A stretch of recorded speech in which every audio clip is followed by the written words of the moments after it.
చాలా ఏళ్ల క్రితం ఒక కుటుంబం ఉండేది. వాళ్ళు వ్యవసాయం చేసుకునేవారు. అతని పేరు వీరాంజనేయులు, భార్య పేరు కనకమ్మ.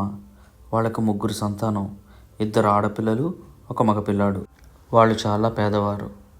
తోడబుట్టిన అన్నయ్య, అక్క అతన్ని మోసం చేసి ఆస్తి రాయించుకున్నారు. అమాయకుడైన వీరాంజనేయులు ఏం మాట్లాడలేదు. భార్య, భర్త ఇద్దరూ చాలా కష్టపడి వాళ్ళ పిల్లలను పెంచారు. పెద్ద అమ్మాయి పెళ్ళిడికి వచ్చింది.